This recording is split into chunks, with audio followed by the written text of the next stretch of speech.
If you ever sit down to watch a World Cup match, it looks like the simplest thing on earth. One ball, two teams, one referee, 90 minutes of football. But in 2026, that simple game becomes a three-country, 104-match commercial monster. FIFA does not own the stadiums. It does not run the cities. It does not operate the hotels.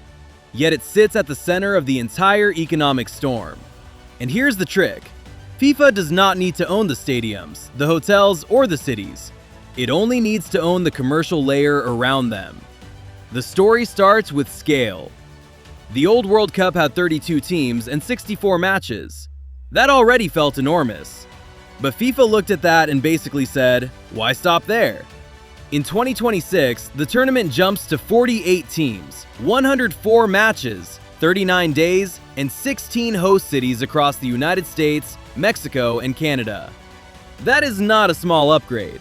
That is 40 extra games, 40 extra stadium events, 40 extra nights of hotel demand, 40 extra TV windows, 40 extra chances to sell ads, food, drinks, premium seats, sponsorship boards, and global attention. But to understand how insane this machine has become, you have to look at the scoreboard. FIFA's 2026 revenue budget alone is almost $8.9 billion. And across the full 2023 to 2026 cycle, the number approaches $13 billion. That is the financial gravity behind the flags, the anthems, and the 90 minutes on the pitch. And the breakdown is even more revealing. Television broadcasting rights are the biggest contributor, at 44% of the 2026 revenue budget. Hospitality rights and ticket sales come next, at 34%. Marketing rights add another 20%. So the business model is not complicated. FIFA sells the screen. FIFA sells the seat. FIFA sells the sponsor layer. And somehow, all three are built around the same 90 minutes of football. That is the first clue to FIFA's master plan. The 2026 World Cup is not just bigger on the pitch, it is bigger on the invoice. More teams means more countries emotionally invested.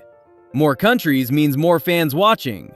More fans watching means more valuable broadcast rights. And more matches means more inventory to sell. But the real genius is not just that FIFA made the tournament bigger. It is that FIFA can sell the same tournament over and over again. It sells it to broadcasters. It sells it to sponsors. It sells it to ticket buyers. It sells it to hospitality clients. It sells it to host cities that want the global spotlight. One tournament, 5 different buyer groups. One emotional event turned into stacked commercial layers. Start with broadcasting. A normal sports league sells weekly games. FIFA sells a global ritual. It is one of the rare events that can stop entire countries at the same time. Broadcasters pay because every match is live content. And live content is one of the last things people still watch immediately. With 104 matches, FIFA has more hours to sell than ever before. And because the tournament is in North American time zones, those hours become easier to package for the Americans, and easier to sell back into Europe than some previous hosts. A good time slot can be worth millions. FIFA is not just selling football, it is selling perfect global attention blocks. Then comes sponsorship, where the World Cup becomes bigger than sport. For global partners, the World Cup is not just a logo on a board. It is campaigns in airports, supermarkets, apps, stadiums, fan zones, social media, and television broadcasts. Every replay package, official match ball ad, and sponsorship board is commercial real estate. FIFA has become a landlord of global attention. And in 2026, that landlord has more square footage than ever before. And FIFA's control does not stop at the stadium gates. Around the tournament, the brand itself becomes protected territory. Local businesses may be surrounded by World Cup crowds, but they cannot simply use the World Cup brand as if it belongs to them. The logos, the slogans, the official language, the commercial association, FIFA controls that layer too. That is the FIFA version of owning the destination. The city hosts the crowd. FIFA controls the words, images, sponsors, and symbols that turn that crowd into money. But the truly fascinating part is what happens inside the stadium. Hospitality rights and ticket sales are not some tiny side business. They make up more than a third of FIFA's 2026 revenue budget. Because a World Cup seat is no longer just a seat. It can be a normal ticket, a premium ticket, a lounge, a suite, a corporate package, a food and drink experience, and a networking room for clients. A regular fan buys a memory. A corporation buys a room full of clients. FIFA understands those are two completely different businesses. The same match can be sold as a cheap seat, a premium ticket, a luxury suite, and a corporate networking event. It is one game, but several products stacked on top of each other. And that brings us to the most controversial part of the 2026 World Cup: ticket prices. FIFA can advertise a $60 weigh-in and still build a system where scarcity, dynamic pricing, premium packages, and resale pressure pull the real market upward. The entry point sounds accessible. The machine around it does not. This is the tension at the heart of FIFA's economics. Football is built on mass emotion, but the World Cup is monetized like scarce luxury inventory. Billions of people love it.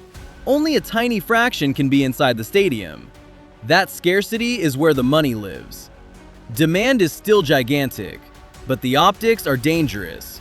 If a stadium has visible empty seats during a World Cup match, even when official attendance is high, people ask the obvious question: did prices go too far? That is dangerous because the World Cup's magic depends on packed stadiums and loud crowds. If the product starts looking too corporate, the emotion can leak out. For a host city, the dream is that World Cup money floods the local economy. But the most valuable money never really becomes local in the first place. Hotels fill up, restaurants get crowded, airports get busy. Tourists arrive from everywhere.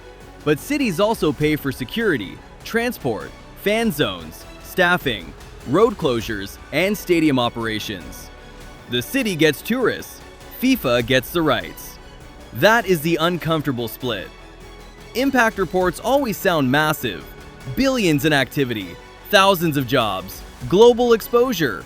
But the real question is how much stays local and how much simply passes through hotel chains, airlines, sponsors, contractors, and FIFA-controlled systems. The host city provides the stage. FIFA sells the stage to the world. That is one of the strangest things about the World Cup. FIFA sells the broadcast rights. FIFA sells sponsorship packages. FIFA controls the tournament brand. FIFA sets strict commercial rules around stadiums and fan zones. Local businesses may get a rush of customers, but they are not selling global TV rights. They are living around the machine, not owning the machine. This is why the three-country format is so effective. Instead of forcing one nation to build an entire tournament from scratch, FIFA is using countries that already have enormous stadium infrastructure. The United States already has NFL stadiums that can hold 60,000, 70,000, even over 80,000 people. Mexico brings football history and iconic venues. Canada adds major metropolitan markets and a new layer of national excitement. FIFA gets the spectacle of a mega tournament without the same new stadium risk that haunted some past hosts. It is like renting a mansion instead of building one.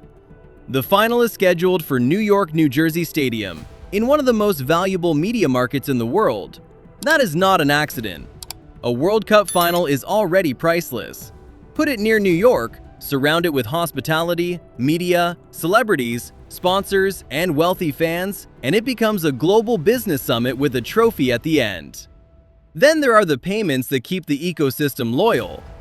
FIFA distributes hundreds of millions of dollars to participating federations, clubs, and teams.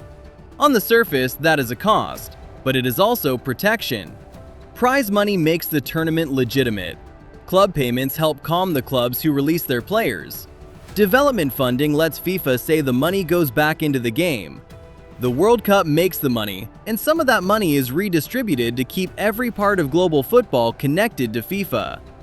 But FIFA does not need every fan to enter a stadium. A fan watching in Lagos, Mumbai, Berlin, Sao Paulo, Tokyo, or Jakarta may never buy a ticket.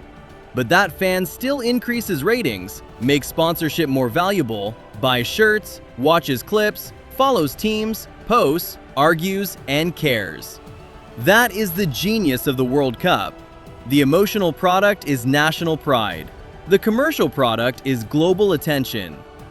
So when the players walk onto the pitch in 2026 and you see the flags, the anthems, the ads, the broadcast graphics, the luxury suites, and the crowd, remember this: the football is why people care. The attention is what FIFA sells. You are watching one of the most perfectly monetized attention machines on Earth.